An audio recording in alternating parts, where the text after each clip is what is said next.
हिम्मत करके नौजवान इंसान मस्जिद में आया तो अब उसको ये है कि फला साहब हमारे इंतजार कर रहे होंगे और वो मोबाइल अपना रख के गए होंगे, जाओ चलो जल्दी से उसको हाथ में लेके अपना खेल खेले। तो जो भी बच्चा, हम बच्चों के लिए पढ़ रहे हैं, आपको तो सब पता। तो ये चीज़ें कि शैतानी हरकत से बचने के लिए पहले तो हमको ये समझ लेना चाहिए कि जितनी शॉर्ट नमाज पढ़ी जा सके वो पढ़े। मान लो के ऊपर कि लॉन्ग टर्म जो नमाज पढ़ रहे हैं उससे अल्फाज भी नहीं ज़्यादा हो रहे हैं और खटाखट सब हुआ जा रहा है। तो बजाय वहाँ उनको बोलना है अल्लाह अकबर, वो अल्लाह अल्लाह होगा तो अल्लाह अकबर अभी दो चार ही बार बोले हैं कि अल्लाह सबसे बड़ा है, और फिर खटाखट उनके मुँह से क्या आ रहा है अल्लाह अकबर। अल्लाह का मतलब नहीं है, देयर इज नो गॉड। बताइए आपने तस्बीह पढ़ी या जो भी अरकाना पता कर रहे हैं, अल्हम्दुलिल्लाह क्या है, तो एक दो बार अल्हम्दुलिल्लाह कहा, फिर करेंगे अल्हम्दुलिल्लाह, और फिर हर नमाज में हम पढ़ेंगे ताकि हमारी सारी ख्वाहिशात अल्लाह पूरी कर दे। भाई आदमी जो भी करता है वो दुआ मांगता है, तो उतनी नमाज पढ़िए जो शैतान बरकार न पाए और आपसे अल्फाज न बड़े बताओ। अल्लाह अकबर पढ़ता है तो अल्लाह अकबर मुझसे लिखे। मालूम ये हुआ कि अल्लाह अकबर की जगह कुछ और आ रहा है और उन्होंने झट से तस्बीह पढ़ा और झट से पढ़े हो गए, तो शॉर्टकट नमाज पढ़िए।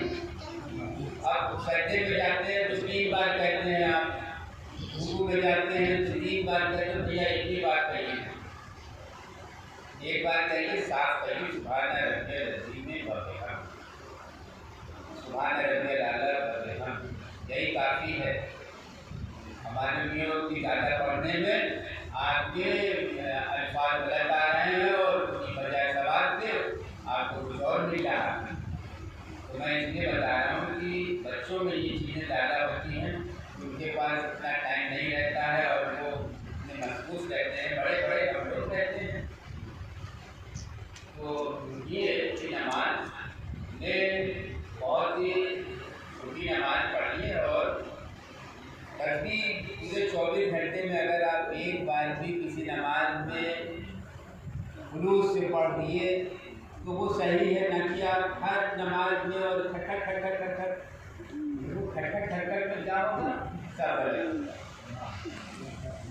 ये चीज़ों का यानी जो चीज़ नमाज के लिए हमें अल्लाह ने पैदा किया है उसकी सारी नेमतें भी अशरफुल मखलूक़ात, यानी जितना ज़्यादा मज़ा तुम खाने पीने दुनिया की आसाइश हर चीज़ उसने दिया है, लेकिन सिर्फ एक चीज़ कही है कि तुम हमें 5 वक्त याद करो, और बाकी जो तुम्हारी ख्वाहिशात हैं वो हम पूरा करेंगे। लेकिन शैतान हमारे अंदर इतना वसवसा डालता है कि हम अल्लाह से नहीं डरते,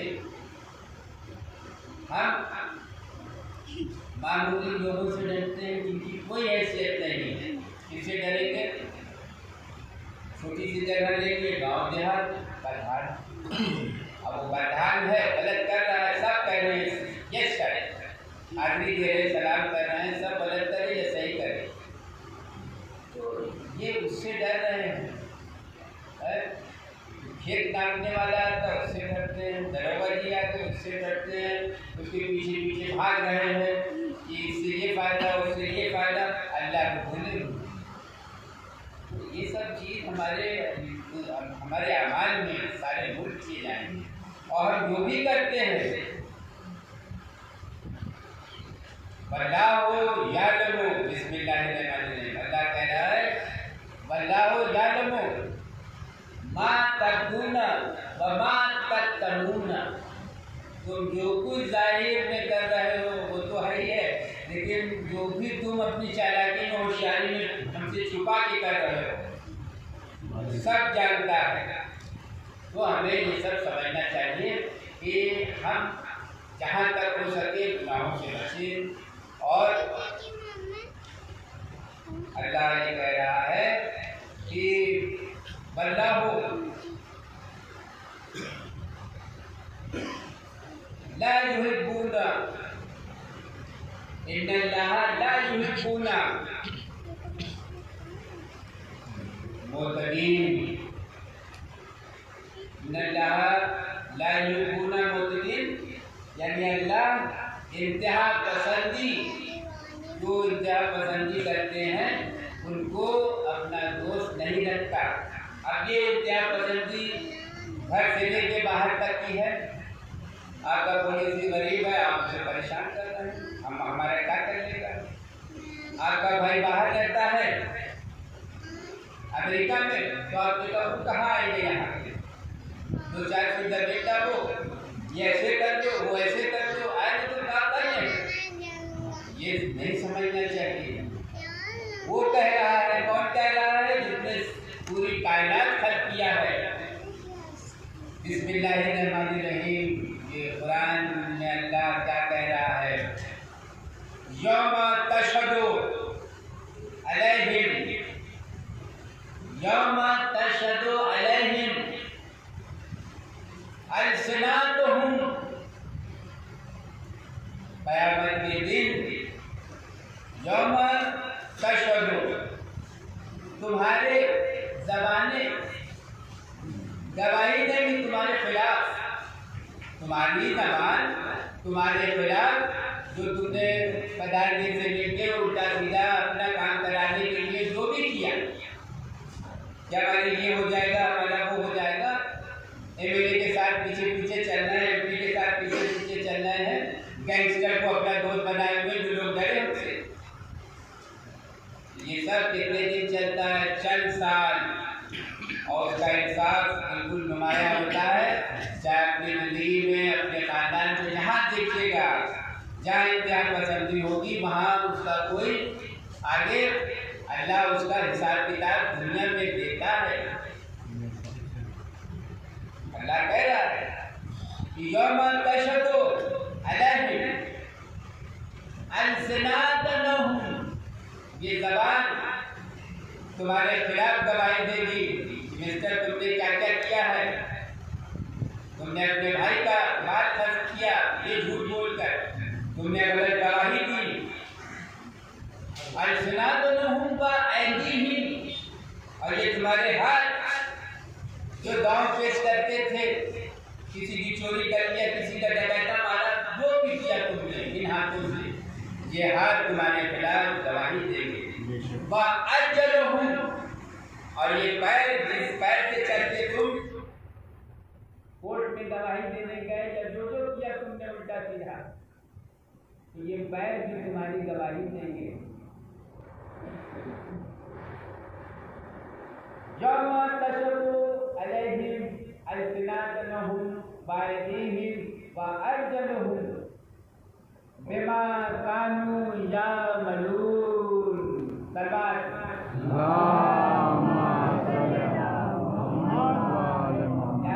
अल्लाह ये कह रहा है कि तुम कुछ भी कर डालो, मैं तो देख रहा हूँ, तुम छुप के करो या सामने करो।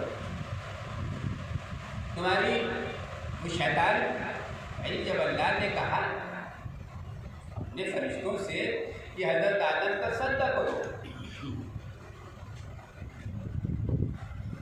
तो उसमें वो फरिश्ता था जिसने अल्लाह के कहने पे हज़रत आदम का सजदा नहीं किया। वइस्कुल्ना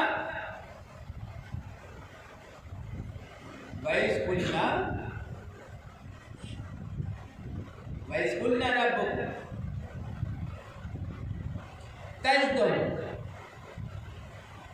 सजदु आदमा फसजदुम इल्ला इब्लीस वकाना मिनल काफिरीन, और वो काफिरों में हो गया। तो वो हमको बहकाने के लिए बैठा हुआ है और क़यामत तक उसने मोहलत दिया है। तो हमें अल्लाह के दीन की तहफ़्फ़ुज़ के लिए अपनी ख्वाहिशात को कंट्रोल करना चाहिए।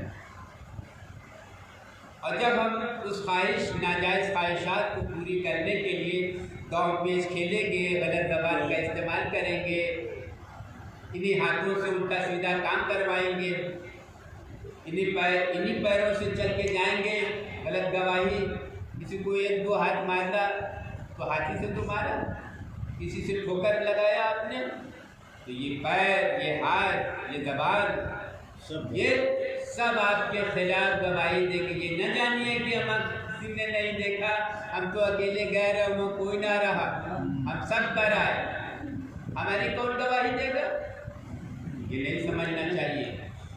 इन्नल्लाह ला युहिब्बुल मुअ्तदीन, अल्लाह ताला जितने भी इंतहा पसंद लोग हैं उनको दोस्त नहीं रखता। लिहाजा आप अपनी इंतहा पसंदी को रोकिए, अल्लाह से डरिए।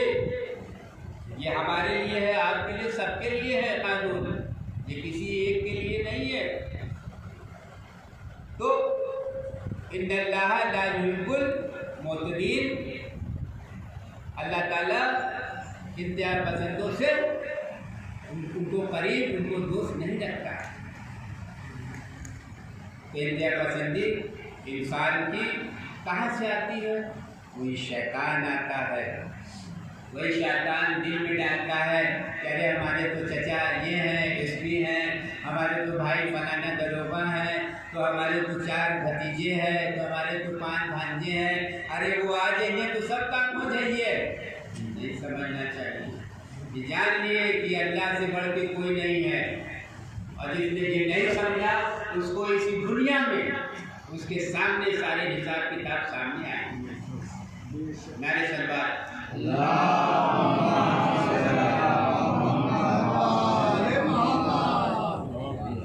ताला फरमा रहा है कि यौम तशद्दु अलैहिम अल्सिनातुहुम व अयदीहिम व अर्जुलुहुम बिमा कानू यामलून। तुम जो कुछ करते हो हम देख तो रही हैं, और तुम्हारे यही ज़बान, तुम्हारे हाथ, तुम्हारे पैर तुम्हारे खिलाफ गवाही देंगे।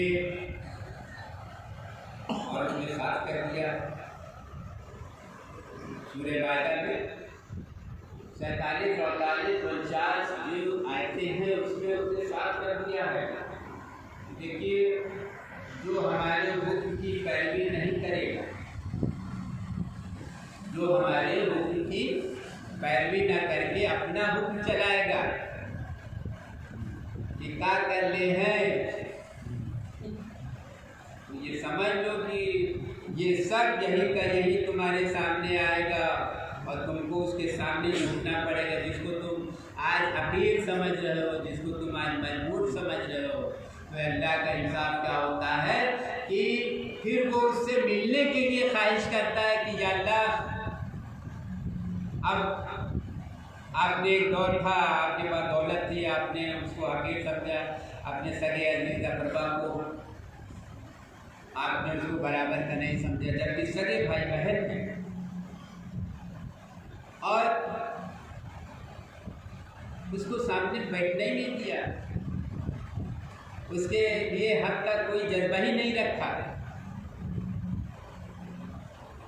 और एक बतौर गैंगस्टर वो आदमी मोहल्ला या शहर में उसने अपना वो वक़ार, जिसको अल्लाह कह रहा है इन्नल्लाह ला युहिब्बुल मुअ्तदीन, हम इंतहा पसंदों को पसंद नहीं करते, और उसने अपने को बना लिया।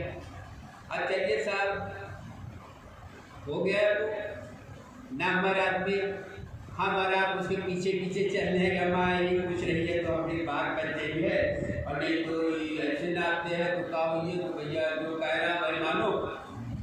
अब अल्लाह को आपने माज़ल्ला उसके जितने भी अहकाम थे उसको आपने अपनी आंखों में पट्टी बांध दिया, नज़रअंदाज कर दिया। बच्चे बड़े हुए, अब अल्लाह का इंसाफ क्या था? अब जो इंसाफ कि जो फकीर भाई बहन जिसको भी आपने समझा, आज उसके बच्चे कुछ अच्छे ओहदे पर पहुंच गए, अल्लाह ने उनको कामयाबी दी। अब वो भाई या वो बहन जिसका शौहर और ये जो भाई दादा बन गया था, किसी दूसरे से नहीं मानता था, इंतहा पसंदी पर आमादा था कि क्या कर लेंगे, क्या कर ले हैं, क्या कर ले हैं के लिए तो अल्लाह की ही कुदरत वो है कि मिनटों में सारा मामला हट गया, बिल्कुल साफ। जो इंसान अंदाज भी नहीं कर सकता कि ये क्या हो गया। तो अब उसके बच्चे, उसकी लड़की, उसके बेटे, लड़कियां सब अच्छे हो तो गए। अब वो भाई या वो बहन जिसने उसको हकीर समझा था, अब वो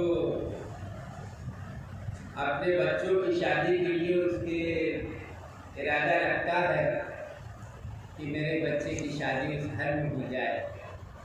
लेकिन उसने माजी में जो जो काम किए हैं इंतहा पसंदी के, तो आज वो डर रहा है कि हम जाए तो कैसे जाए। पहले फिर मीडिएटर भेजता है, तो मीडिएटर जब जाता है तो वही जब कहता है तो वो डर जाता है कि भाई इनका तो बचपन से ये मामला था, अगर मैंने लड़के की शादी उनकी लड़की से कर दिया तो हमारा लड़का तो गया हाथ से, ये तो गया लड़का हाथ से। अब वो बेचारा, अब देखिए वो आदमी जो अपने को क्या समझ रहा था, यानी अल्लाह को भूल गया था और अपनी दौलत, अपने ओहदे और अपनी दादागिरी से उसने सब कुछ समझ लिया था कि हम जो चाहेंगे कर लेंगे। तो अल्लाह ने ढील दी। उन्होंने 10-15 साल 20 साल में जो कुछ किया, लेकिन अब वो वक्त अल्लाह ताला दिखाता है कि देखो अब क्या हो रहा है।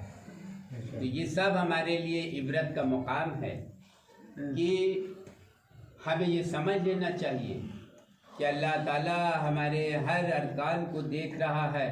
वो बार बार कुरान में कह रहा है कि वल्लाहु यालिमु मा तब्दून व मा तक्तमून, तुम जो कुछ जाहिरा या छुपे में कर रहे हो वो सब हम जानते हैं। और फिर उसने कुरान में यही कह दिया, वल्लज़ीना आमनू व अमिलुस सालिहात, वो लोग जो हम पे ईमान लाए और अच्छे नेक काम करते रहे।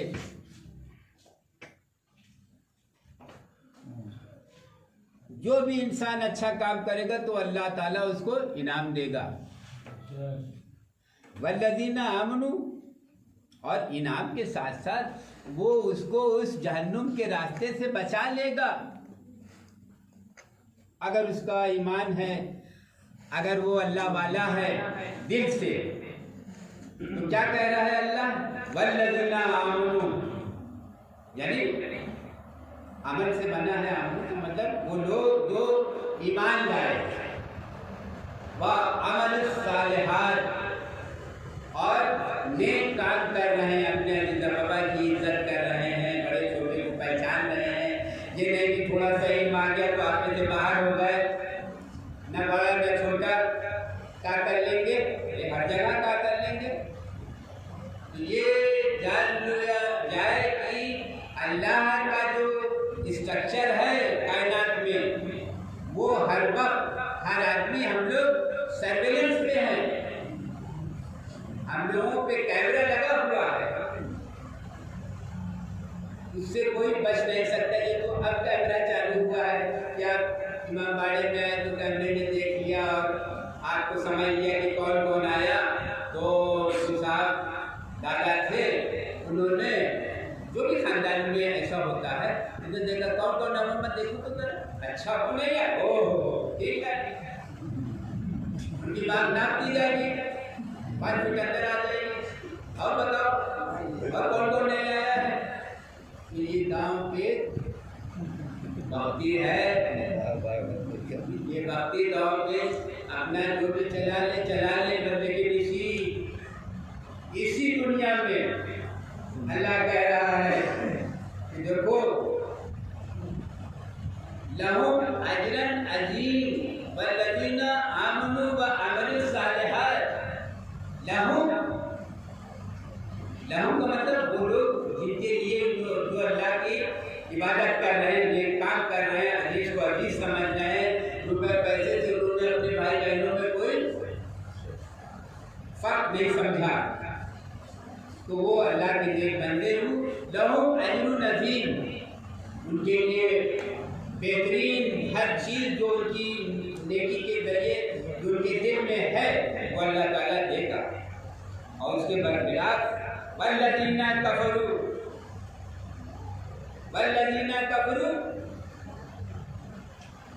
वकज़्ज़बू, जिन्होंने हमारे किताब को झुठलाया, लहुम अलीमुन अज़ीम, उन्हें बहुत दर्दनाक अज़ाब मिलेगा।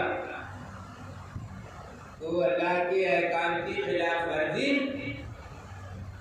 जो भी करेगा उसको ये समझ लेना चाहिए कि ये इस्लाम सिर्फ इंसानियत के लिए आया है, दादागिरी के लिए नहीं आया है कि तुम्हें अल्लाह देख रहा है कि थोड़ा पैसा दिया, थोड़ा ओहदा दिया तो आप से बाहर होने लगा आदमी, अब वो आप से बाहर होने लगा, तो वो कैमरे से ही देख रहा है कि किसको सजा देना। अल्लाह अकबर, कि कौन मेरी मस्जिद में आया और कौन नहीं आया, जो नहीं आया वो उसके साथ क्या क्या होगा अभी बता दिया आपको कि उसने कैमरे से। अब बताइए कि एक इंसान जिसकी कोई नफरत नहीं, जिसकी कोई हैसियत नहीं, लम्हे में उसका सारा बारा निवारा हो जाए, लेकिन उसका शैतान इस तरीके से बहकाता है कि क्या करने हैं, क्या कर लेंगे, अइया तो देख लिया नहीं है। ये जान लिया जाए कि अल्लाह के इंसाफ से कोई नहीं बच सकता। और फिर उसने कुरान में ये कहा है कि जो लोग बुराइयों को फैलाते हैं, वल्लज़ीना बिस्मिल्लाहिर्रहमानिर्रहीम वल्लज़ीना युहिब्बूना तशय्यु फाहिशतु फिल्लज़ीना आमनू लहुम अज़ाबुन अलीम। जो लोग बुराइयों को लोगों में फैलाते हैं वो ये न समझें कि हमने इनको इनसे लड़ाया, हमने उनसे उनकी कही और हम बड़े आराम से इनसे भी खुश उनसे भी खुश, बड़े होशियार। तो अल्लाह ताला कह रहा है कुरान में कि देखो तुम्हारी होशियारी क्या है कि जो लोग लोगों में बुराइयां फैलाते हैं, इनकी उनकी इनसे, और लोगों के दिलों में बुराइयां फैलाते हैं, तो लहुम अज़ाबुन अलीम, उनके लिए बहुत दर्दनाक। तो मेरे भाइयों, अपने दिलों में ये जान लो कि अल्लाह का इंसाफ इस दुनिया में यही मिलेगा। वो कह भी रहा है फिर दुनिया बलाखिरत, तुम्हें दुनिया में भी इबरत न हासिल हो तो सब न बन जाएंगे इस तरह। हर आदमी गलत राह ना ले, लेकिन जब वो इबरत देखता है कि फलां ने ऐसा किया तो ऐसा हुआ, हिटलर ने ऐसा किया तो हिटलर के साथ क्या हुआ, सद्दाम ने हत्या किया तो क्या हुआ। आज जो शख्स के नाम से इराक में नाम लेने से इंसान डरता था कि अगर नाम सद्दाम ले लिया तो पुलिस अरेस्ट कर लेगी, ये आदमी जो खड़ा ये भी पुलिस है, सादे गिरे से। तो जब कोविड का मामला हुआ था 1991 में, तो सरदार ने कोविड को बिल्कुल कैप्चर करके कि ये भी मेरा है, तो ये सब किया उन्होंने। लेकिन उसके ऊपर बड़ा शैतान था अमेरिका, उसी ने सब करवाया इससे। लेकिन उस गैंगस्टर ने, छोटे गैंगस्टर को उसका हिसाब कर दिया। तो आज सोचिए कि जिस सद्दाम के बाथरूम में सोने की टोटियाँ थी, जिनके बच्चों का साबुन और इत्र फ्रांस से आता था, आज उनकी लड़कियाँ, आज उनकी बच्चियाँ ये जो रोड पे पाइप लगा रहता है उससे पानी भर के लाती हैं जॉर्डन में। अब ये अल्लाह का इंसाफ, ये इज्जत का मकाम है कि जिसके बाथरूम में लैट्रिन की टोटी सोने की हो, आज उसके बच्चे की साल में है। तो मेरे भाई, इस फर्शदा पे हम लोग आते हैं तो इसलिए नहीं आते कि सिर्फ नस्ल की अदायगी हो गई कि मौलाना बैठ गए, उन्होंने चंद ऐसे बनाया और फिर उन्होंने मसाल पढ़ा और अपना रुपया लूट किया और चले गए। वो मत, आप खुद से समझिए। आप सबसे बड़ी हमारी कौम में यही कमी है कि हम अरबी नहीं जानते। हमारा आलिम भी जो यहाँ मजलिसें पढ़ता है, मेरे ख्याल से 100 में अगर 100 मौलवी को बिठाना जाए तो शायद कि 4-5 मौलवी भी उस हालत में होगा जो किसी उर्दू के ख़त को अरबी में उसका तर्जुमा कर सके। ये अफसोस की बात है। जो हमारी अहम किताब है, जिसकी लैंग्वेज अरबी है, हमारा आलिम नहीं जानता। हम लोग तो बहुत दूर रहे, हम लोग तो पढ़ी नहीं तो बड़ी बात है। तो कुरान शरीफ भी देखिए, हम लोग पढ़ते हैं, कहीं क्या, कहीं 5-12 पढ़ लिया, कहीं क्या, कहीं सब पढ़ डाला। तो पूछा क्या इसमें लिखा था, कहते ना पूछिए, पढ़ा है, इससे क्या फ़ायदा। आपने कुरान पढ़ा, आपने पढ़ डाला, लेकिन आपको उससे इल्म क्या मिला। तो भैया, एक आयत भी पढ़ो, एक सूरह पढ़ो, लेकिन उसका ठीक है अरबी ग्रामर आदमी नहीं इतनी जल्दी हासिल कर सकता, लेकिन जो तर्जुमे का कुरान शरीफ हो वो एक ही सूरह पढ़े, 2-4 आयत पढ़े, लेकिन उसको देखे कि इसमें क्या कहा गया है। तो जो हमारे दिल में बदगुमानियाँ हैं कि क्या कर लेंगे और यहाँ आएंगे तो ऐसे कर लेंगे, वैसे कर लेंगे, शैतानी हरकत में जो हम डूबे हुए हैं, तो ये समझिए कि बहुत सारे हमारे अंदर चेंजेज आ जाएंगे। नाम एक दूसरे की दरमियान जितनी बुराइयाँ उसको कम करने के बजाय हवा दे देते हैं कि हम इनसे भी राज़ी, उनसे भी राज़ी, हम तो बहुत अच्छे हैं। लेकिन नहीं, अल्लाह के यहाँ ये सब नहीं है। अल्लाह आपके हर अरकान को खोल के रखेगा। वो आपका, तो मैं बता रहा था कि जो दादागिरी थी, तो अब वो जो दादा था उसने अपने उन भांजियों भतीजों से अपने बच्चों का रिश्ता जब करना चाहा तो अब वो कसमसा रहा। जब करें तो क्या करें, जिसको हमने हकीर समझा आज वो उससे बात करने के लिए तरस रहा है कि कैसे हमारे बच्चे का रिश्ता उस घर में हो जाए। तो देखिए, ये अल्लाह का इंसाफ, ये अल्लाह का इंसाफ है कि जिसको आपने हकीर समझा, आज अल्लाह ने उसको कहाँ पहुँचाया कि आप उससे मिलने के लिए तमन्ना कर। अब वो ये डर रहा है कि भैया ये तो मामला ही उनका ऐसा है कि अगर हमने लड़का दिया तो गया, और फिर इतना हमें परेशान करेंगे। यही सब बात है कि अल्लाह के अरकान को हमें ये समझना चाहिए कि नमाज पढ़ें, शॉर्टकट पढ़ें, थोड़ी पढ़ें और अल्फाज हमारे साथ, और तस्बीह भी पढ़ें तो सारे दिन में आप एक बार पढ़ें तो वो आपकी काफ़ी है। लेकिन उसको सही अल्लाहु अकबर वल्लाहु अकबर, अल्हम्दुलिल्लाह वल्हम्दुलिल्लाह, सुभान अल्लाह तो सुभान अल्लाह, नारे सलवात।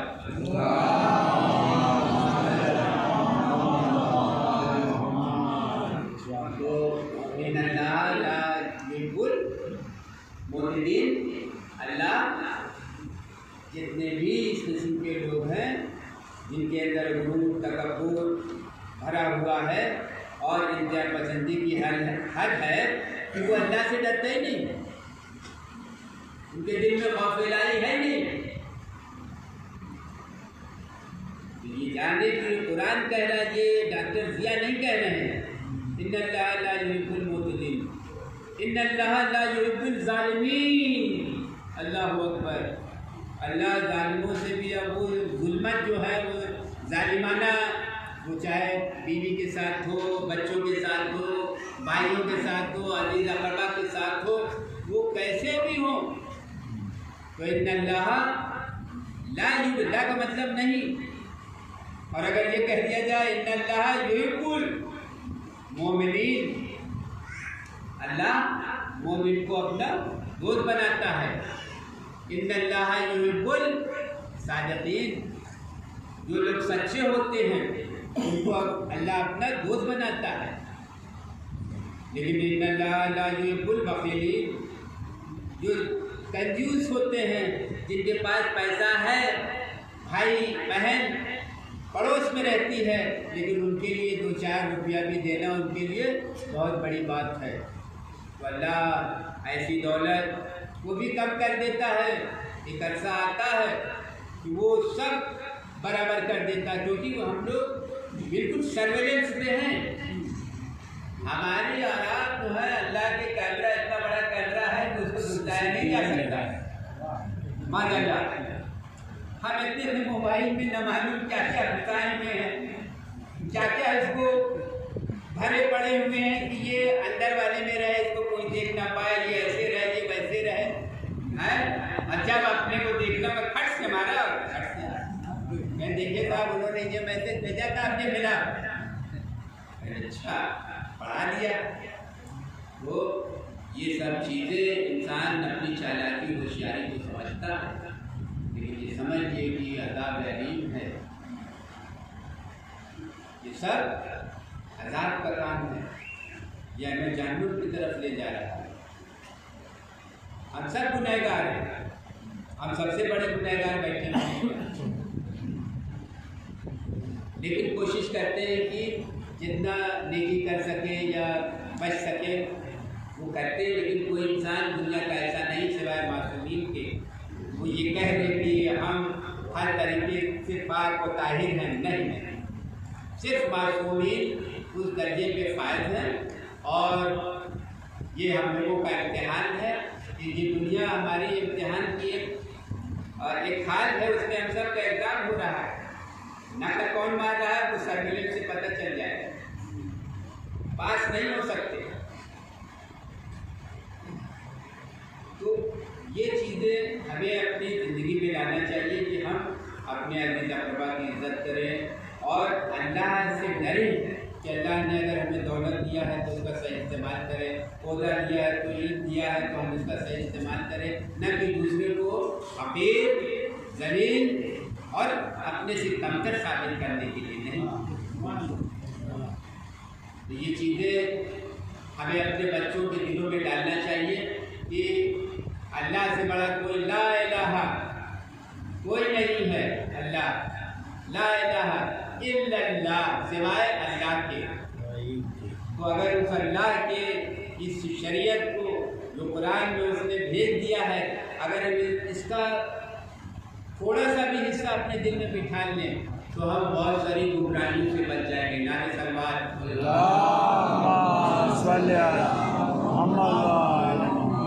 आज मुहर्रम की 4 तारीख खत्म हो गई और 5 की शक्ल है, और असहाब की शहादत में अल्लाह जनाब एक ऐसी शख्सियत है जिनका सारे शहीदों में एक अलग मुकाम है।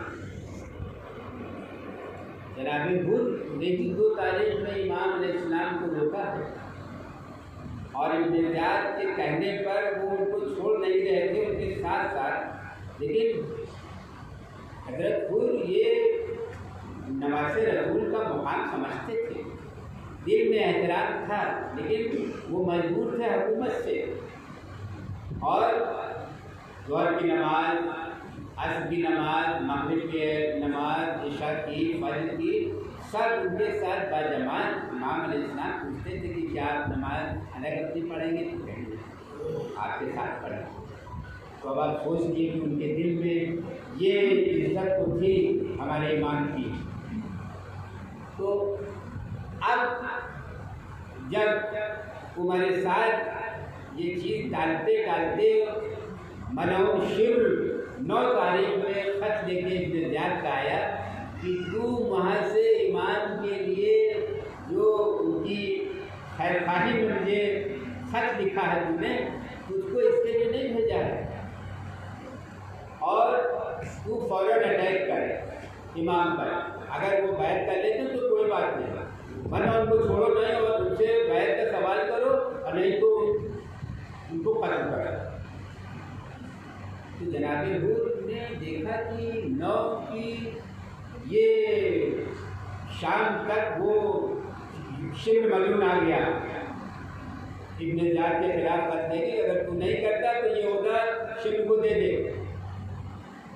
जब इसने उमर साद ने पढ़ा तो उसने अटैक करना चाहा। बहरहाल वो हज़रत अबू फज़ल अब्बास रज़ियल्लाहु ने जाके उसको रात की मदद मांगी। अब देखिए इस रात के वक्त जनाब हुर को ये यकीन हो गया कि अब ये लड़ाई को अब टालने का कोई रास्ता नहीं बचा, अब ये जंग होगी।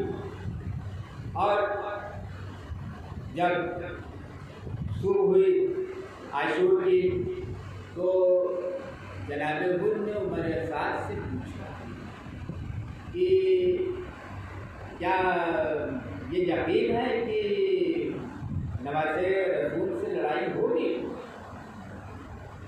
तो उमर साद ने कहा कि हाँ, आज घमासान जंग होगी। अब देखिए जनाब हुर ने रात में फैसला कर लिया है कि हम कहाँ खड़े हुए हैं और हमारा इक़दाम अगला क्या होगा। तो जब हमारे साथ ने ये कह दिया और ये बात हो गई साफ, तो हज़रत हुर ने वो डर भी रहे थे कि हमारे किसी अमल से ये शक न हो जाए, हमें गिरफ्तार न कर दिया। तो उन्होंने अपने गुलाम, अपने बेटे और अपने भाई से इशारे में कह दिया कि हमको यहाँ से। लोगों ने पूछा क्यों? तो उन्होंने कहा एक तरफ जहन्नुम और एक तरफ बहिश्त है, मेरे सामने 2 मंजिल हैं। तो लोगों ने भी उनको फॉलो किया और जब जनाब हुर घोड़ा लेके इमाम हुसैन इस्लाम के कहने की तरफ आने लगे तो बहुत सारे भाई का ये एक ऑफिसर थे, 1000 का जो दस्ता था ये उसके ऑफिसर थे। तो जो कूफे के बहादुर लोग थे उन्होंने देखा कि हुर जा रहे हैं, तो उन्होंने कहा कि क्या भाई अटैक करने जा रहे हो? तो जनाब हुर ने खामोशी रखी, कुछ उससे कहा नहीं। और एक पहलवान था जिसने जनाब हुर को देखा कि उनका जिस्म भाग रहा है, तो उसने उनसे पूछा कि ये अगर कूफे में कोई सवाल करता कि क्या कूफे का कौन सा बहादुर इंसान है तो मैं तो आपका नाम लेता, लेकिन आपका जिस्म काम रहा है। उसे डाउट हुआ। जनाब हुर जो थे वो अपने दूध को आहिस्ता आहिस्ता आए तो उन्होंने अपने घोड़े को चाकू दिया और बड़ी रफ्तार से इमाम के खैमे की तरफ आए। तो अपने बेटे से कहा कि बेटा हमारे हाथों को बांध दो, और इमाम के सामने ऐसे नहीं जा सकते, हमें ऐसे ले चलो जैसे कोई मुजरिम जाता है। भाई गए आप इमाम वाले मुकाम के सामने आए और इमाम से कहा कि मौला आज जो भी परेशानी के आलम में है इसका सबब मैं वो हूँ जिसने आपके क़याम को हटाया था, जिसने पानी को बंद करने के लिए आपके क़याम को दस्त नहीं होने दिया था। और जनाब हुर ने, इमाम अली मुकाम ने कहा है, हुर आज तुम्हारे लिए मेरे पास थोड़ा भी पानी नहीं है जो हम तुम्हें पिला सके। जनाब हुर ने कहा कि मौला, मैं पहले आपसे लड़ने आया था, लिहाजा मेरी ख्वाहिश है कि आप मुझे जंग में सबक दें। और जनाब हुर ने पहले अपने बेटे को भेजा है। जनाब हुर जाते हैं और 60-70 दुश्मनों को तहदीद करते हैं।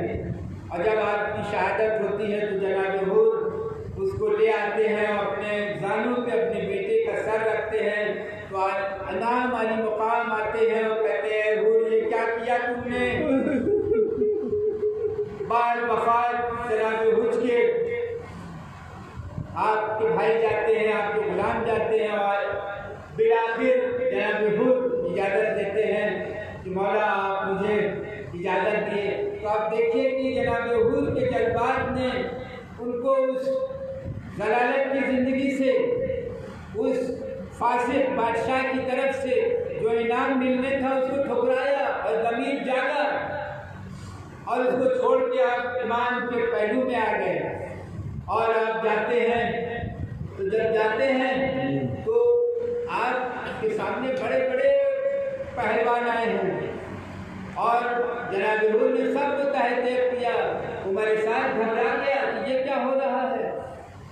तो उसने बड़े बड़े पहलवानों में ऐसे ऐसे भेजे हैं कि जिसके आगे 1,000 आदमी बेकार होते थे।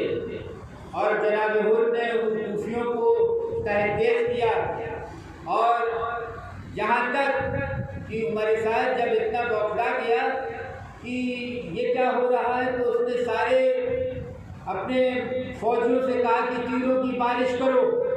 और जब तीरों की बारिश होती है तो जनाब हुर के ऊपर इतने इतने तीर लगते हैं कि आप जख्मी हो जाते हैं। आपका घोड़ा खून से सफ़ेद चादर बन जाती है उस पर और आप जमीन पर आते हैं और